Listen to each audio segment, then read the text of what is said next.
bienvenida a este nuevo espacio de Meetup de Codurance. Mi nombre es Luis Cars, soy Agile Delivery Manager en la empresa y voy a estar acompañándolos como facilitador el día de hoy para el primero de un set de 4 Meetups sobre Technical Coaching que nos va a presentar Daniel Villahermosa, Software Craftsperson en Codurance. El día de hoy comenzará con una introducción general al Technical Coaching efectivo. Por las dudas, ahí como María les contaba, les recuerdo que esta sesión va a ser grabada y la van a poder encontrar en nuestro canal de YouTube con el resto de las charlas anteriores. Si no quieren aparecer en la grabación, pueden apagar la cámara. Bueno, Codurance nació desde la comunidad y quieren retribuir a la misma, así que por lo tanto, si sienten que tienen algún tema para compartir, bienvenido sea, nos pueden buscar para que lo organicemos. Para aprovechar el tiempo vamos a tener un espacio al final para las preguntas, así que los invito a que vayan haciendo preguntas en el chat y yo las voy a juntar para después hacerlas al final. Y por último, este espacio es en colaboración con Software Crafters Madrid. Helder, agradecido de compartir y de tenerte aquí hoy, te cedo la palabra. No, de verdad, gracias a vosotros. Solo 15 segundos para agradecer a todos los que están aquí en la reunión, a Codurance, a Dani, Elena, Luis, María, Matius, a Rafa de Castro, que también anda por aquí, de la comunidad. De verdad que muchísimas gracias porque, bueno, desde la pandemia pues no nos habíamos visto, ¿vale? Y ahora ya estamos un poco de vuelta. Y nada, solamente extender la invitación para que os unáis a todos los meetups que ya están listados en la comunidad. Hay un montón. Ir a la URL de la comunidad, chequearlo y apuntar, ¿vale? Y nada, Dani, es todo tuyo. Vale. Bueno, si tuviera que dar respuesta con esta presentación de hoy a una pregunta, la pregunta sería, ¿eres technical coach y no lo sabes? ¿Y por qué digo esto? Porque hace 9 años me encontré la situación de que me llamó una empresa que quería que de alguna manera, a lo mejor con la experiencia que tenía en Stream Programming, en este tipo de técnicas, y si podía de alguna manera enseñar a sus equipos, que eran como 30 equipos, una organización bastante grande, si podía enseñarles a este tipo de prácticas y a trabajar de una manera más orientada sobre Craftsmanship con sus equipos y tal. Y entonces, durante todo este tiempo, una de las cosas que me di cuenta es que me surgieron muchísimas preguntas, porque para mí era un rol muy diferente del que venía ejerciendo, que había trabajado como desarrollador, había también estado trabajando como Scrum Master en algún momento, había trabajado en distintos roles, y durante todo ese tiempo me surgieron un montón de dudas. Oye, no sabía si ese rol realmente podía encajar con mi visión de carrera. Muchos desarrolladores, cuando estaba trabajando con ellos, tampoco entendían muy bien cómo alguien podía ayudarles en ese momento, yo tampoco. Entonces tuve que tirar mucho de lectura y de lectura viejuna, de aquellos libros, ¿no? de Stream Programming, la serie de Stream Programming y de otro tipo de libros diferentes y de cosas que no eran técnicas. Y fue un proceso para mí de crecimiento personal muy, muy grande. Y fui resolviendo ese tipo de cuestiones. Sin embargo, me hubiera gustado tener a alguien que me hubiera de alguna manera orientado, ¿no? Y de hecho ni siquiera sabía qué rol tenía. De hecho, creo que se empezó a llamar QA, que no era un QA como tal. Luego lo llamamos QA Enabler, luego QA experto en metodologías y XP, y luego QA Coach, y luego no sabíamos. La sorpresa para mí fue un día en el cual ya estaba terminando con este cliente 4 años después y fue curioso porque me presentó ante ciertas personas, no recuerdo ahora mismo cuáles, pero me presentó, me dijo, aquí está esta persona, es nuestro Agile Technical Coach. Y era la primera vez que se escuchaba en esa organización y que nadie escuchaba, o yo al menos, esa frase. Entonces fue cuando me pregunté, digo, trabajo de Technical Coach y no lo sabía. Pues hola.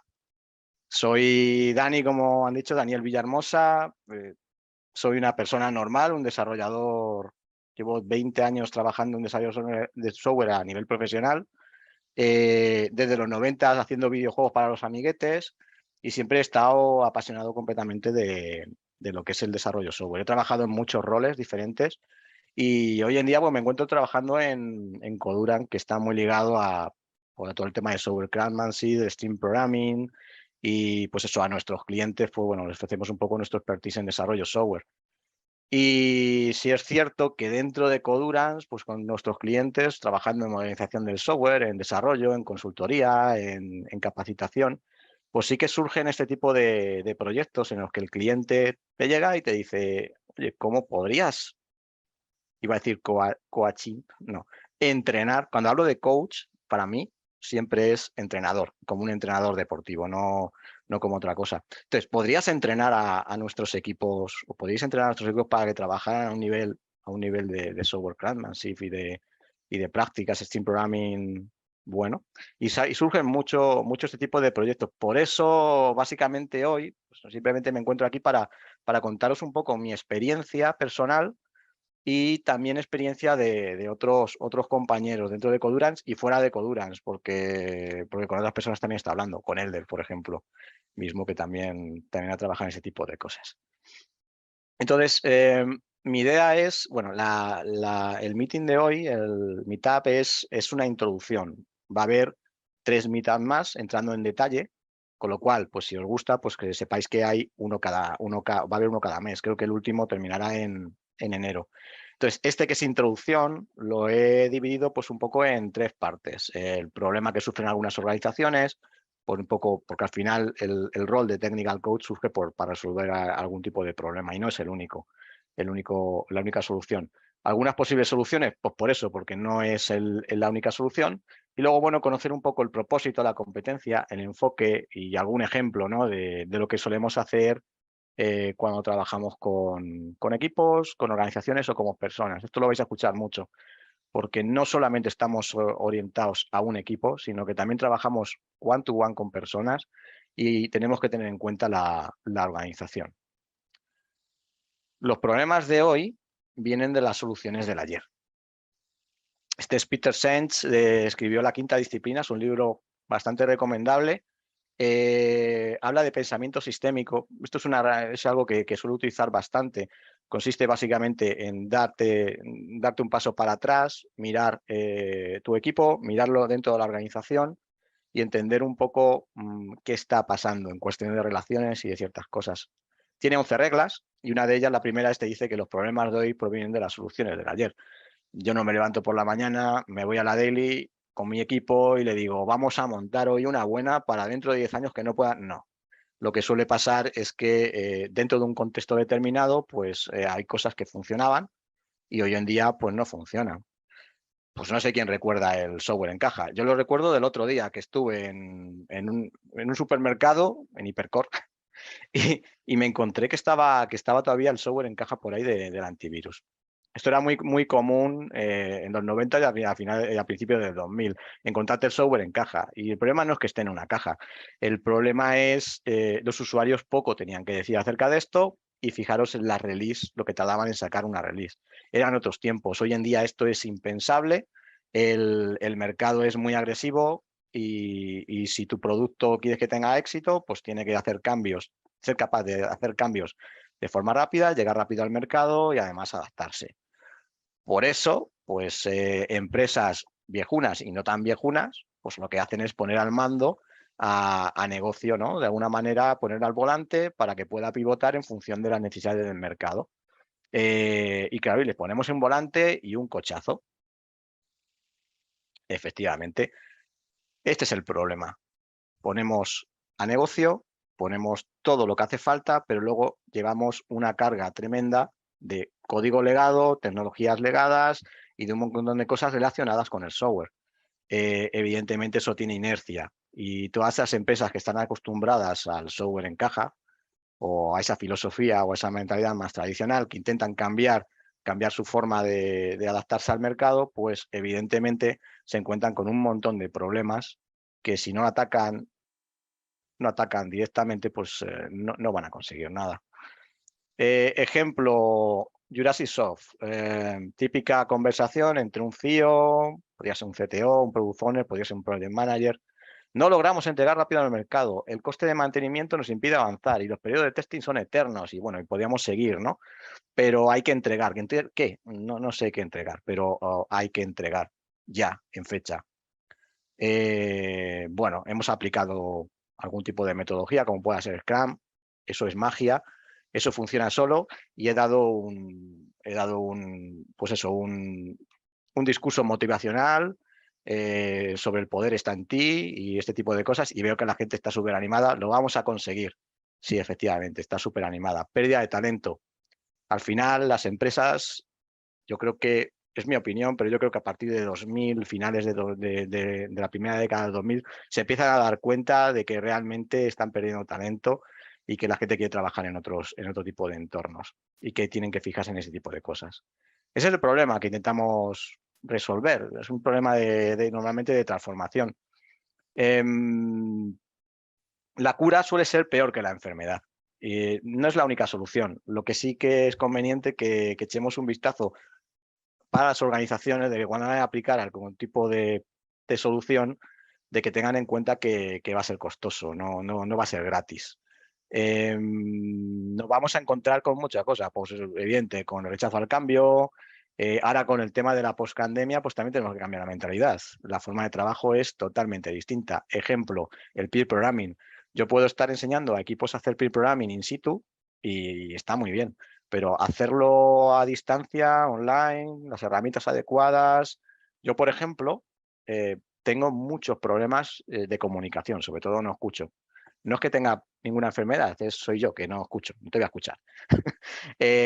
Y son cosas que, por ejemplo, haciendo peer programming, no tengo problemas haciéndolo con otra persona, pero si me pongo a hacerlo no en persona, sino online, eso se nota mucho más ese tipo de problemas y tengo que trabajarlo mucho más. Entonces es diferente. Y luego pues nos hemos encontrar con otro tipo de problemas o de cosas como el efecto de un Kruger, personas que no entienden o no saben de qué estamos hablando y se creen que se tienen con la confianza suficiente como que están por encima de todo esto. Al final eso genera rechazo al cambio y el síndrome de impostor y otros muchos que nos podemos encontrar. Soluciones. Pues una puede ser empezar a dar formaciones a todo el mundo para que aprendan. Eso está bien y es necesario, pero no resuelven todo el problema. Y también depende del tipo de formación. Este tipo de formación de la pirámide es súper potente. Es una de las que lo que intentas es cambiar hábitos a la vez que tú vas de alguna manera evolucionando, ¿no? hacia DD, desde peer programming, combinándolo con catas, ¿no? Conectar conceptos, concretar conclusiones. Ese tipo de trainings son muy buenos. Sin embargo, no dejan de ser también, pues, tener un impacto pues muy pequeño. Necesario, pero muy pequeño. Posiblemente tenga un impacto en tu persona, si tú estás preparado y te gusta este tipo de cosas. A nivel de equipo, pues puede que no tenga tanto impacto esa formación, y a nivel de organización, pues te puedes imaginar, pues igual no tiene tanto, ¿no?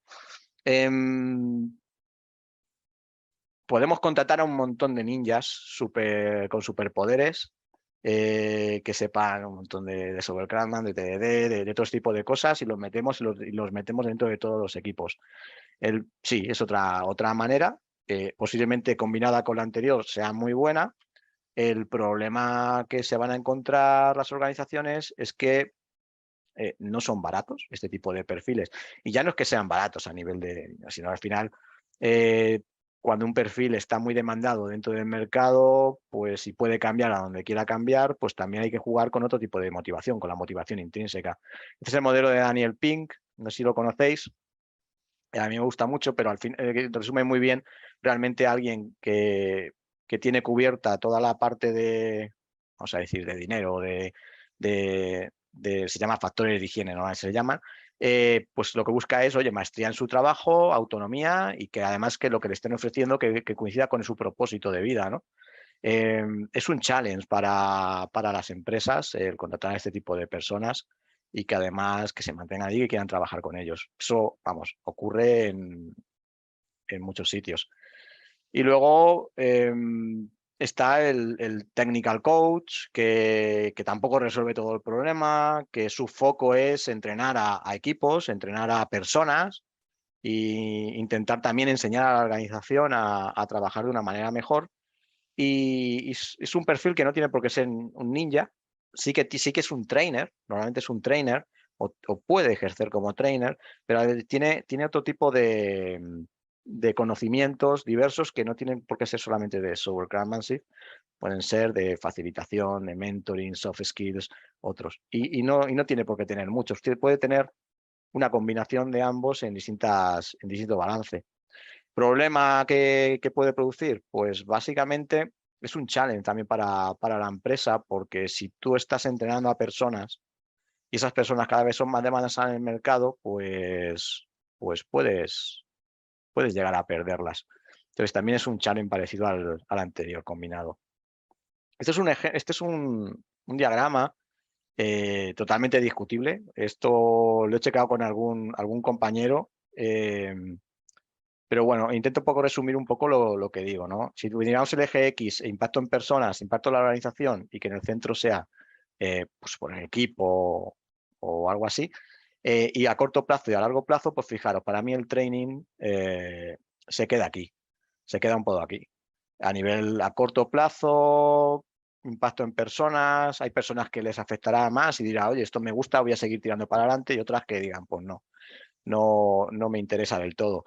Y el ninja, pues el ninja también depende, pero como está metido dentro de los equipos, a nivel de delivery, a través de polinización, de mentoring, pues sí que tiene impacto, pero al final está metido dentro de los equipos y dentro de la propia organización, pues tendrá un impacto limitado. También hay que tener cuidado con el ninja o el tema de los soft skills. En general, cuando coges a personas súper especializadas, y que son muy demandadas en el mercado, también hay que medir también los soft skills, los egos y ese tipo de cosas, porque a veces generan problemas, o por lo menos yo lo he visto, y algún compañero me ha dicho que también lo ha visto en algún otro sitio. Y nada, y yo creo que el technical coaching sí que tiene impacto en todo, a nivel de organización, a nivel de personas. Sí es posible que al principio, a corto plazo, tenga muy poco impacto, los impactos sean más pequeños, a lo mejor el del ninja sea más grandes, ¿no? Y el del training a lo mejor a muy corto plazo, pues oye, también tenga impacto. Pero creo que tiene un poco impacto a todos los niveles, ¿no? Sobre todo a largo plazo. Este es otro track que está corriendo en paralelo a este de Technical Coaching, que es por nuestro compañero José Huerta. Y este se hizo el año pasado y se está haciendo más a nivel de workshop y más orientado a enseñar prácticas, ¿no? Concretas y este tipo de cosas. Y este es el resultado que salió de la primera, ¿no? Si veis, coincide mucho bastante con lo que hemos visto antes, ¿no? Esto se hizo un poco en nivel workshop, hicieron un brainstorming entre todos los que participaron y lo sacaron. Vamos a ver un poco cómo es el propósito del Test Coach. Aquí en Codurance pues, nos hemos reunido y hemos intentado sacar un elevator pitch de lo que es para nosotros un technical coach. Un elevator pitch, no sé si sabéis, es un discurso que podrías tener en un elevator, en un ascensor, y que podría ser suficientemente rápido como para mostrar un poco cuál es el propósito. Creo que este no va a ser muy rápido porque tiene mucho texto, pero voy a intentar resumirlo rápidamente. Para nosotros, un technical coach es alguien para equipos y personas en una organización, pero que tiene que tener productos software. Sin software no tiene ningún sentido, evidentemente. Que la organización se tiene que encontrar en algún tipo de transformación, y requiere mejorar los skills técnicos de las personas. Siempre al final es un agente del cambio. ¿Qué tipo de cambios quieren hacer? Pues oye, lo que hemos dicho antes, mejorar la agilidad de negocio, entrar en el mercado rápidamente y habilidades que soporten el desarrollo incremental. Si yo aplico Scrum o cualquier otro framework, pues también quiero que mi software sea capaz de adaptarse, ¿no? a este tipo de cosas.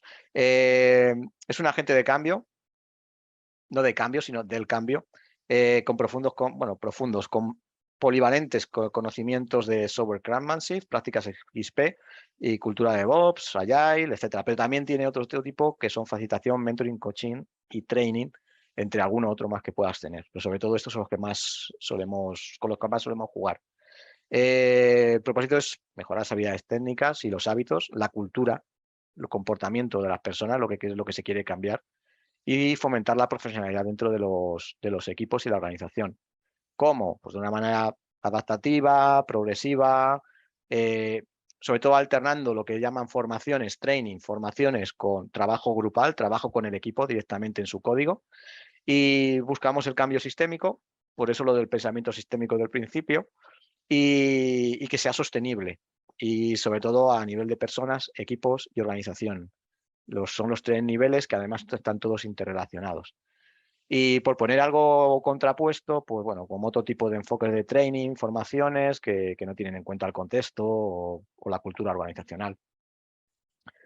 Entonces, ¿cuáles son las competencias de un technical coach? Pues para mí experiencia real es súper importante. Sin experiencia no puedes. Yo no me imagino un entrenador que no haya jugado, un entrenador de fútbol que no haya jugado al menos en un equipo de tercera. Pues no me lo consigo imaginar. Tienes que tener experiencia real. Y si tengo que destacar otra más es la humildad. La humildad es esencial. Tú cuando entras en un equipo, en una organización, donde sea, tú entras a aprender realmente. Vas a compartir, es un intercambio, pero entras a aprender. Si entras con el objetivo o en mente que tú sabes más y tienes que enseñar y este tipo de cosas, no vas a tener ningún éxito porque realmente vas a sentir rechazo de las personas y es normal. Esto es un intercambio. No, de hecho, si yo trabajo en esto, cuando trabajo, lo que más me gusta es aprender de los demás porque es que te obligan a aprender de ellos y aprender fuera para luego trabajar con ellos, ¿no? Y luego que tener en cuenta que tiene distintos niveles de conocimiento. En todo esto no tiene por qué tener los mismos niveles de conocimiento, no tienes por qué ser un ninja en Technical Mastery. No tienes por qué ser un super Agile coach en la parte de Agile, pero sí que tienes que saber de Agile, tienes que saber de software craftsmanship, tienes que saber dar formaciones, tienes que saber de esto, tienes que saber mentorizar, tienes que saber facilitar workshops, pues coding dojos, retrospectivas, otro tipo de workshops como puedan ser Event Storming, Sample Mapping o cualquier otro. Y luego, pues también coaching, tienes que saber algo. Yo soy malísimo con el tema del coaching, yo me tiro más hacia mentoring, teaching y tal, pero bueno, algo tienes que saber porque también hay veces que tienes que aplicar ese tipo de cosas.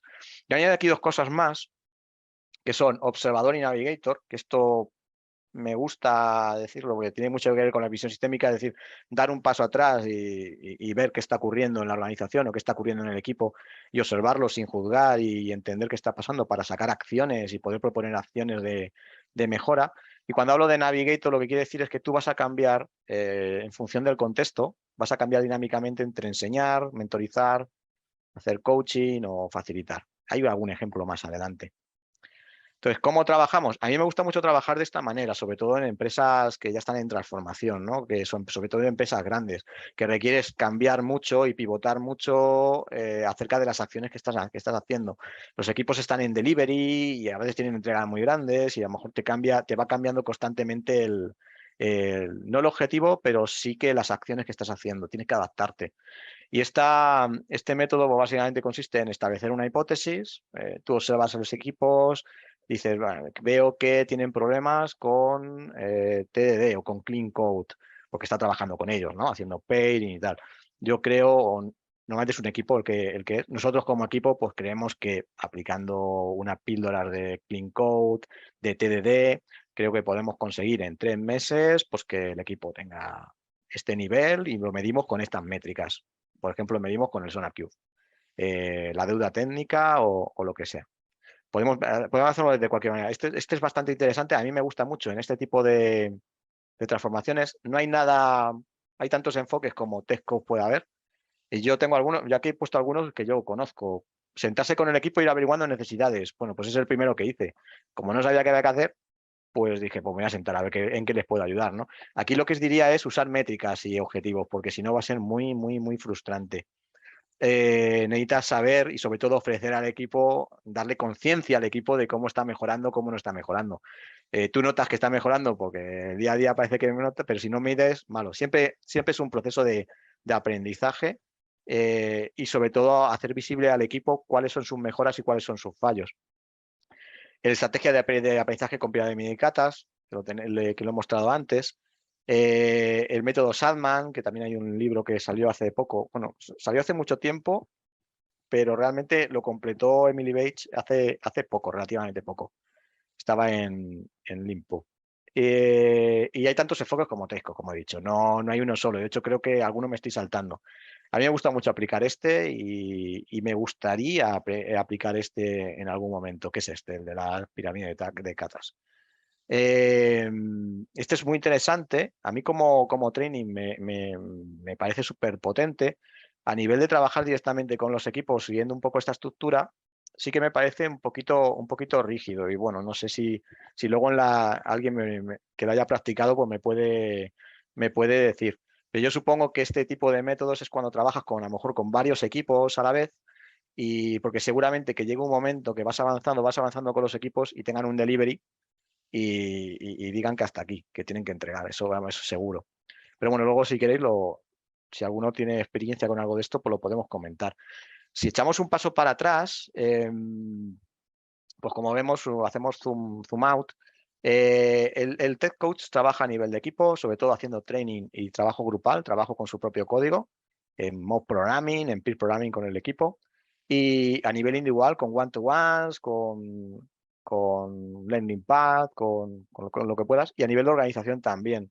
Lo que pasa es que tú ya empiezas a trabajar desde el primer contacto con la organización. De hecho, el primer contacto con la organización, con la empresa, con tu sponsor que te ha contratado para resolver algún problema, te va a limitar posiblemente lo que vayas a hacer aquí, o no, o todo lo contrario. Nosotros, por ejemplo, en una de las empresas con las que estamos trabajando, realmente no llegamos a trabajar a nivel de working group, llegamos a trabajar a nivel de training, pues siguiendo un training súper potente, porque lo querían así, de esta manera. De esta manera solo podíamos trabajar a nivel de training, posiblemente a nivel individual, pero no con working group.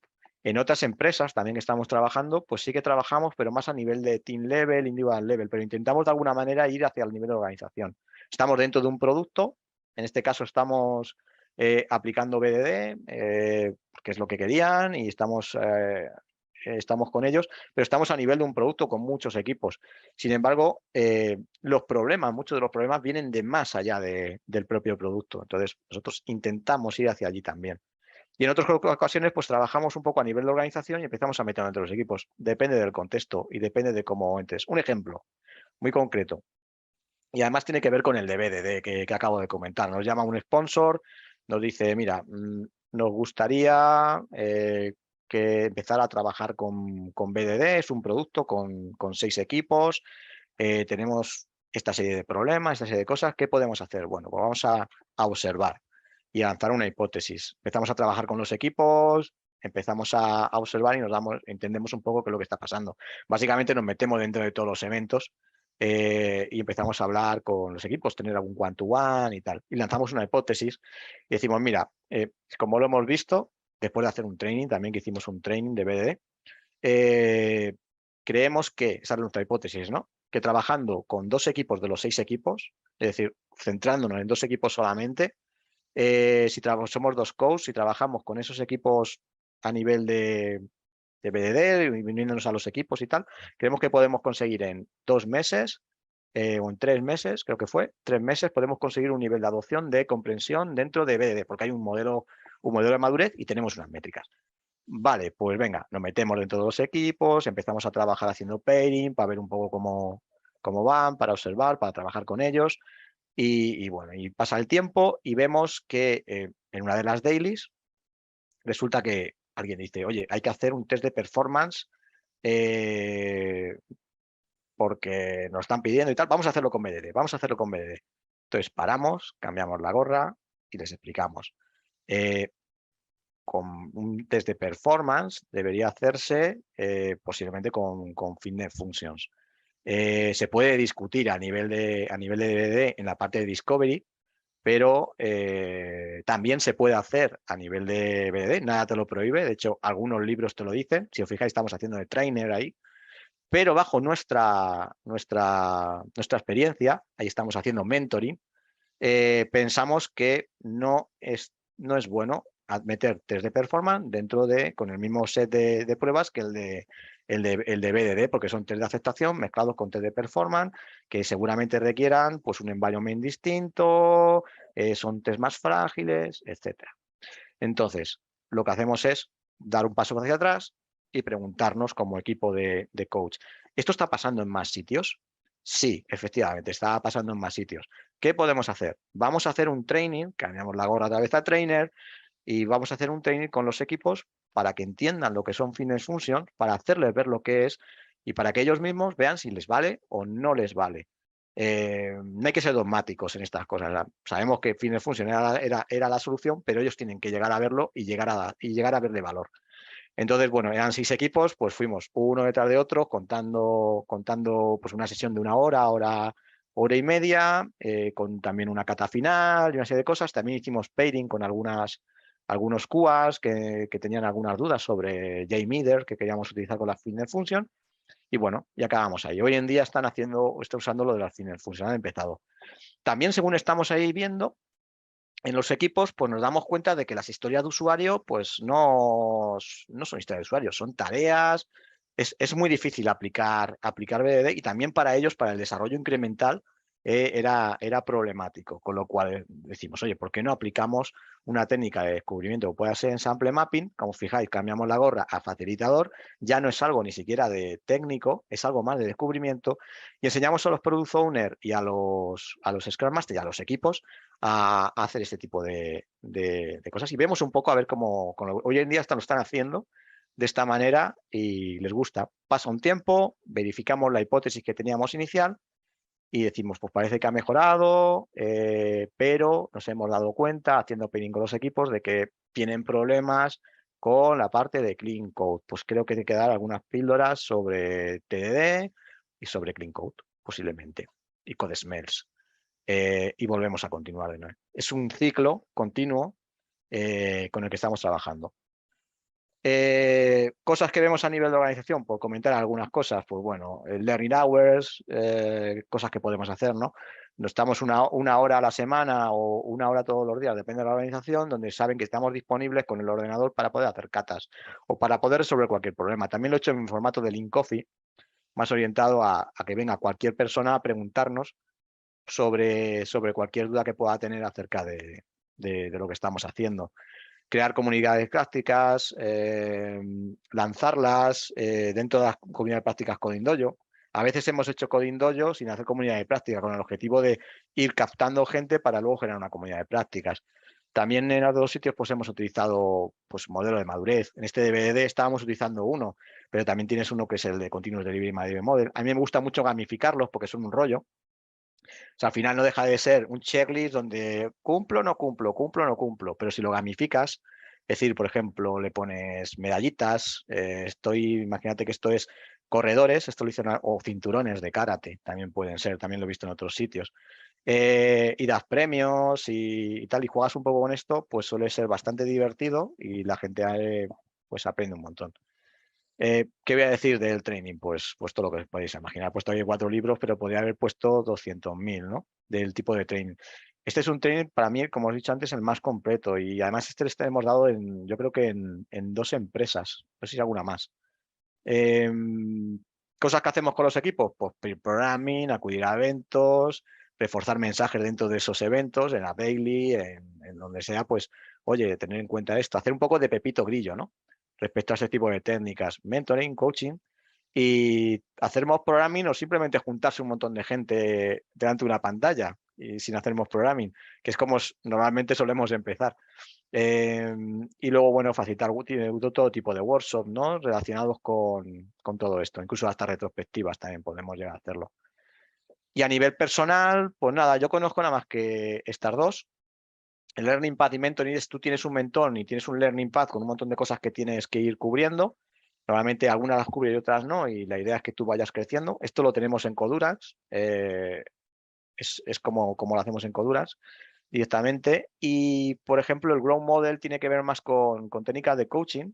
Yo lo recibí, me hicieron, fui coachee, ¿no? De un technical coach que además era life coach y era por tema de comunicación. Yo comunicaba fatal, a mí no me entendía ni yo.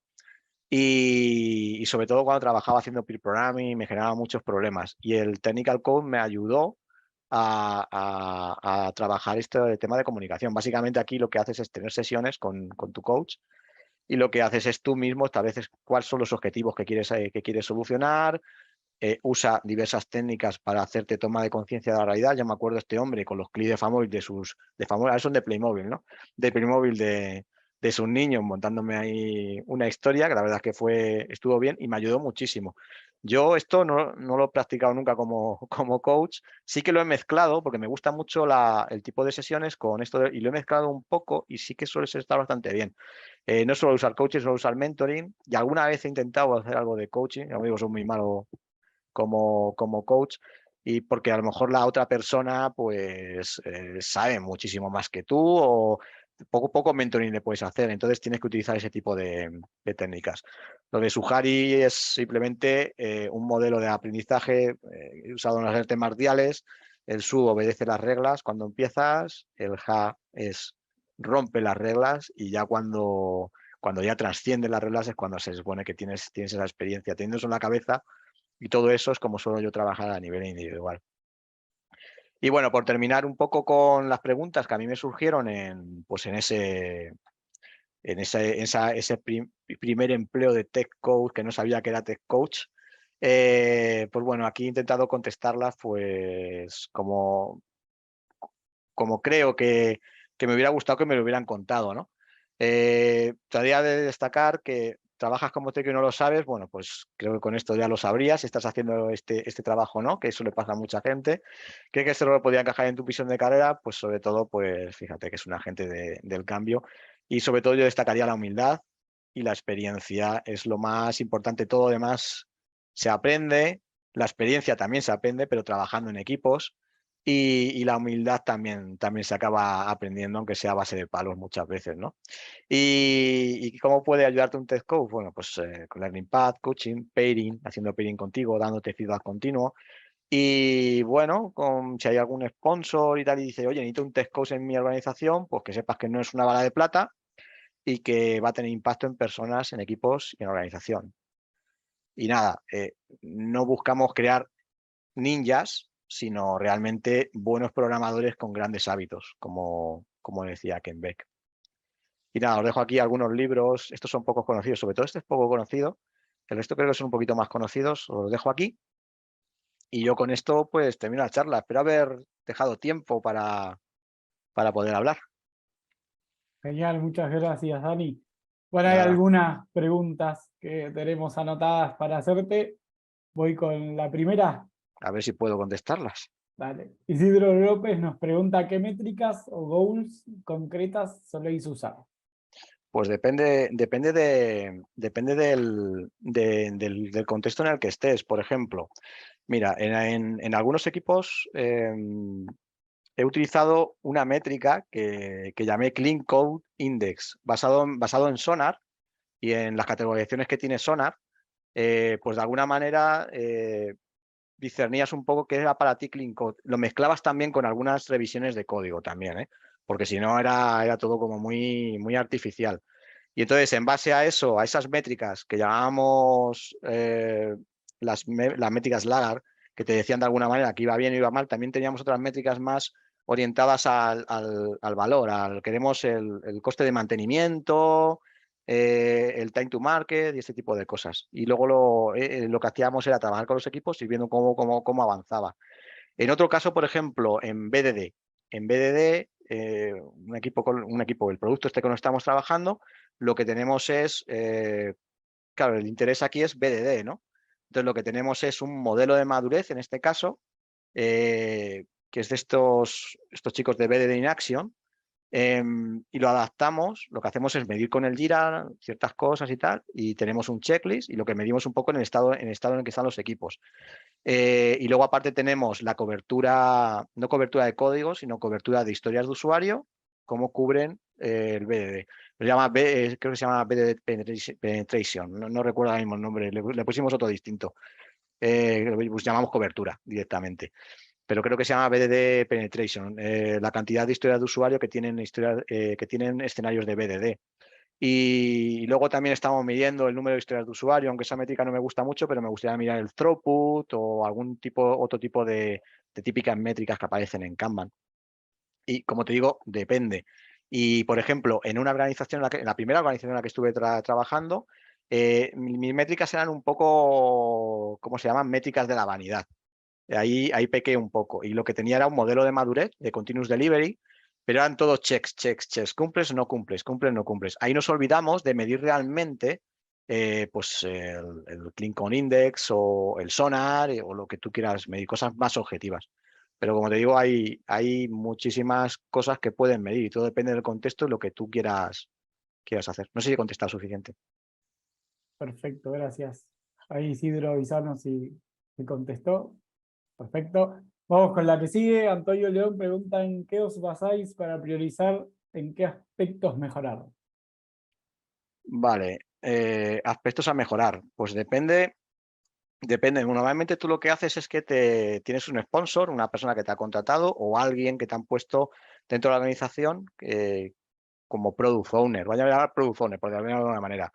Entonces lo que haces es, si tienes muchos equipos, lo que haces es preguntarle y ver cuál es la prioridad que tiene la organización. Y a la vez, con las métricas y con observaciones, empezar a sacar pues cuáles son los pain points que te sueles encontrar.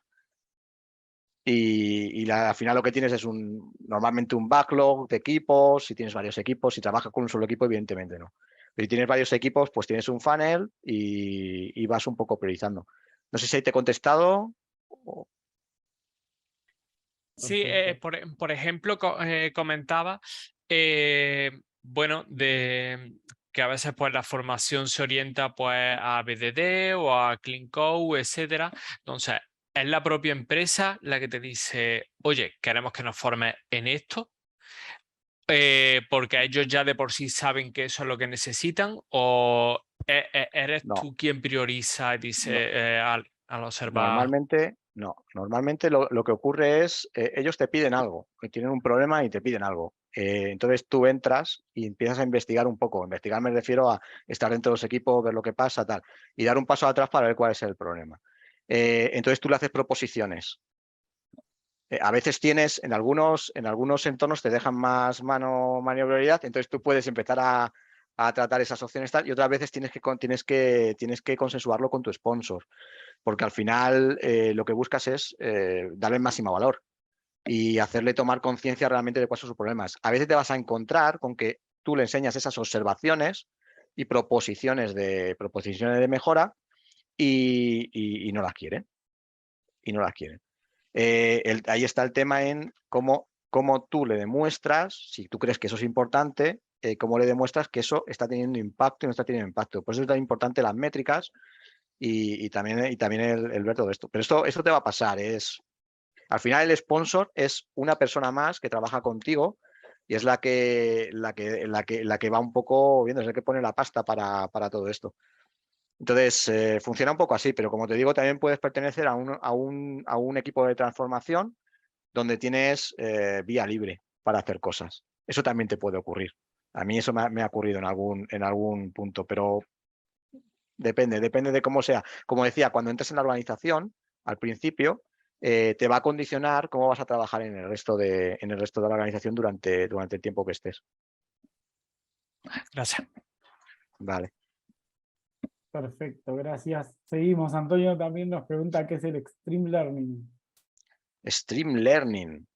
Pues si te digo la verdad, esa no la conozco. Sé que viene, ¿no? En la pirámide, como te digo, en la pirámide de Catas viene, ¿no? Sí. Esa a lo mejor alguien dentro de aquí puede contestarlo.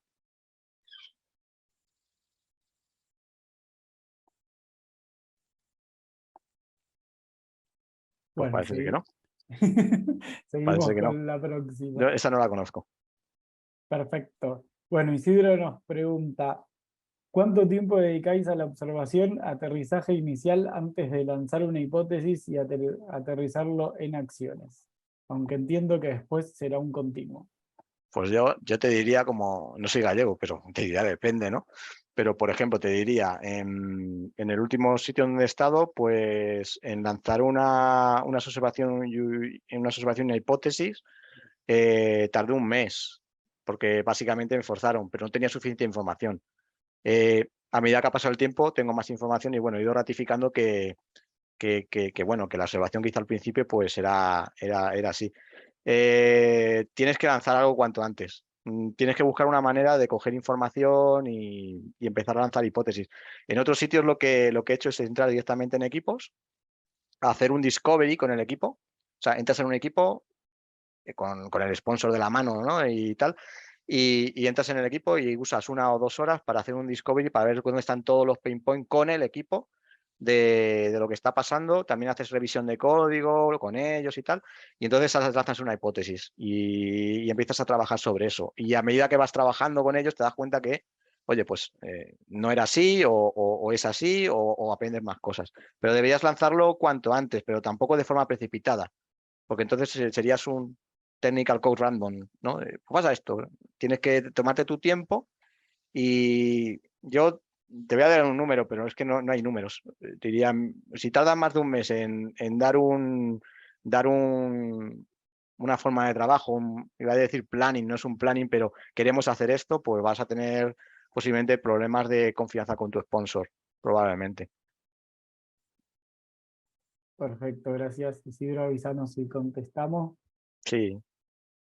Genial, perfecto. Bueno, vamos con la que sigue. Asier nos pregunta, ¿cómo se lleva el estar 100% ejerciendo de technical coach en vez de desarrollando software en un equipo? ¿No lo echas de menos? Pues el tema es que sí. Sí, por un lado, te digo una cosa, el hacer de Technical Code lo que hace es que vas a dedicar mucho tiempo a aprender cosas que cuando estás desarrollando, pues igual no tienes tanto tiempo.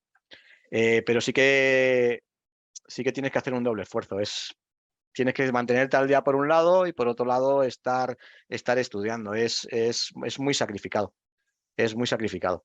Evidentemente nunca vas a estar al 100% como alguien que está todos los días, pues, pim, pim, pim, pim, pim, haciendo de todo, pero tienes que intentar tener ese horizonte y es duro, es bastante duro, sí. Perfecto, gracias. Asier, te respondimos. Me gusta, hay un montón de preguntas.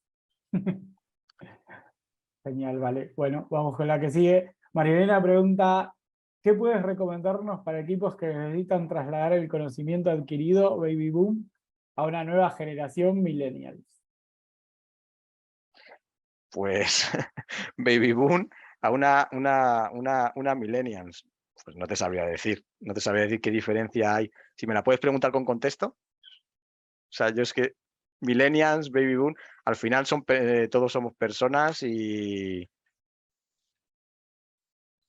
Si Marielena, ¿querés ampliar un poco? sí, si me puedes ampliar. Hola, hola, ¿me escuchan? Sí, Sí. Sí. Ya, buenas, muchas gracias. Mira, tengo equipos que han desarrollado tecnologías en el sector bancario muy, muy buenas y son los expertos y los capos, ¿no? No quisiéramos que se vayan nunca, pero ya llega el momento en el que necesitan una renovación, recambio, ¿no? Trasladar el conocimiento y estamos en este proceso de definir cómo todas esas técnicas, herramientas que ellos conocen y el código mismo, cómo poder trasladar este conocimiento y que tengan también un poco la apertura, vale. pero a Yo nivel creo que ya te del... entiendo. Ya, gracias. Creo que ya te entiendo, sí. Además me he encontrado con este tipo de... Además en banca también me lo he encontrado. Cuando me he encontrado con ese tipo de problemas, que son equipos que normalmente pues están acostumbrados a trabajar de una manera más tradicional, posiblemente haya silos dentro de los equipos, bastante probable. Posiblemente tampoco tengan, pase lo de la curva esta, ¿no? Eso me ha pasado, yo sé Java, solo sé Java y soy experto en Java, ya, pero es que estamos en Angular. Ya, pero es que yo solamente hago Java. Ya, pero no estás en el mundo, ¿no? del software. Entonces, ¿qué es lo que suelo hacer? Pues la idea es, mira, aquí lo que hice en su momento fue meterme dentro de esos equipos. Había equipos de ese estilo y equipos de otra manera, había equipos nuevos que se creaban. Entonces, en estos equipos lo que hacía era entrar directamente con el sponsor y hacer lo voy a llamar un discovery. Lo que hacíamos era ver el camino a producción con ellos, hacer una sesión, un workshop, donde mirábamos desde que surge la idea hasta que se pone en producción todo lo que pasaba y cómo trabajaban.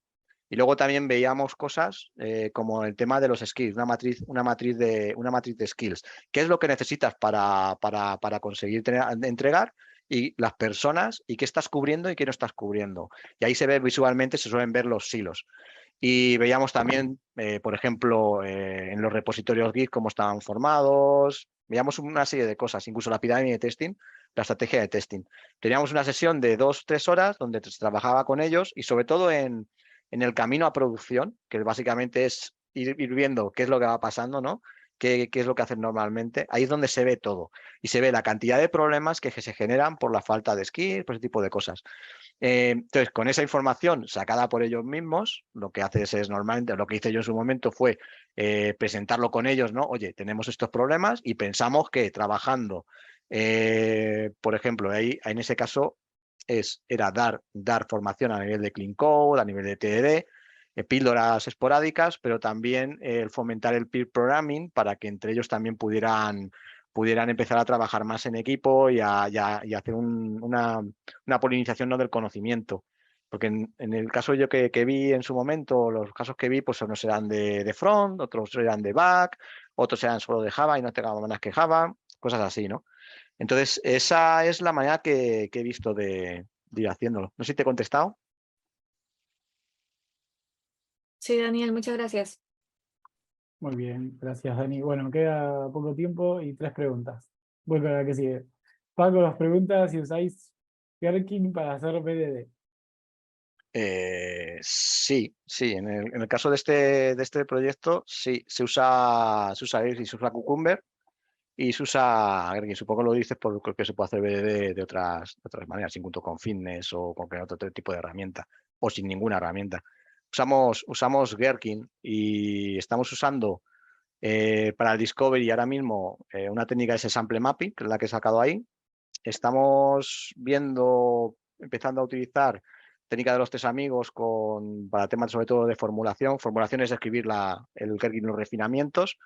Y luego para desarrollo, pues un Osain, intentando eso. Ahí no hemos llegado todavía, ¿eh? Hasta el Osain vamos un poco primero con las historias de usuario, bajando hacia abajo, intentando primero resolver uno de los problemas para luego resolver los problemas que nos encontremos a nivel de... Pero sí, usamos Gherkin.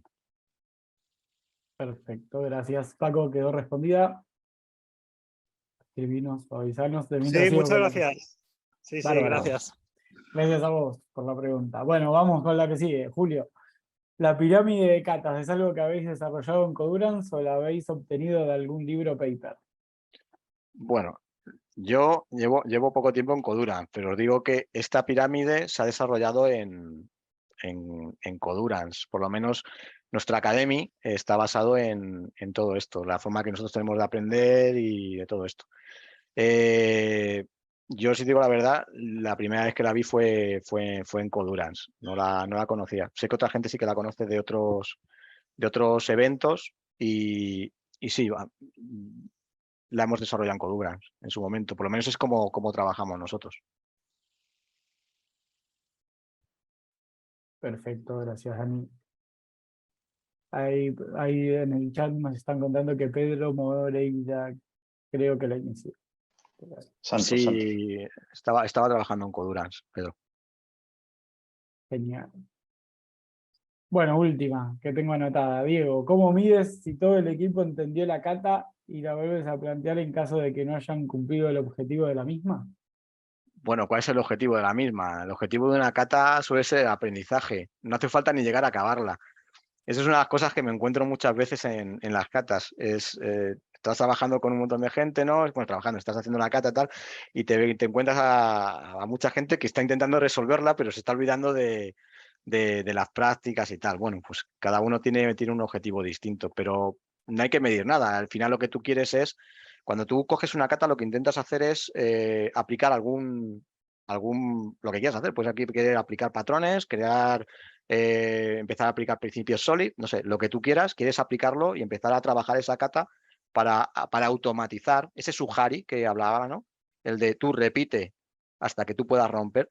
La kata es el medio. Entonces, medir, pues no. La idea es un ejercicio para que tú puedas trabajar tus skills. Perfecto. ¿Quedó respondida, digo? Si no, pregunta, ¿eh? En realidad, buenas, ¿cómo están? En Buenas. realidad voy más, Daniel, por el lado de que muchas veces la kata termina siendo mucha gente programando junta y resolviendo el problema como creen y no aplicando realmente el ejercicio que proponemos. O sea, van a llegar al resultado, pero no de la forma que esperamos. Entonces, voy más por ese lado. Es cuando ves que no cumplen eso, lo volvés a plantear, planteas otro tipo de kata, tienen algún tipo de charla. O sea, ese cierre de la kata, ¿cómo suele ser? Más que Sí, nada, porque ahí es un- normalmente las catas, como tú plantees pues una cata, supongo que es una cata estilo, no me sale el nombre ahora. Bueno, al final, en función de cualquier workshop que haga, cualquier cata que hagas, al final tiene que haber una reflexión. Entonces, en esa reflexión, dejar 10 minutos al final de la cata, al final del Coding Dojo, ¿no? Para poder de alguna manera entre todos ver a dónde hemos llegado, qué hemos mejorado, qué podemos mejorar, qué hemos aprendido. Y eso es lo que te llevas al final de un Coding Dojo, el aprendizaje. Exacto. No sé si te he contestado al final. Sí, eso. A mí me interesa más que nada esa parte. O sea, la Siempre reflexión. hay un periodo de reflexión. En un Coding Dojo siempre hay un periodo de reflexión final. Perfecto, gracias. Excelente. Bueno, estamos ahí ya en tiempo, así que vamos con la última. Fernando nos pregunta alguna recomendación acerca de cómo romper monolitos enormes con código creado durante muchos años.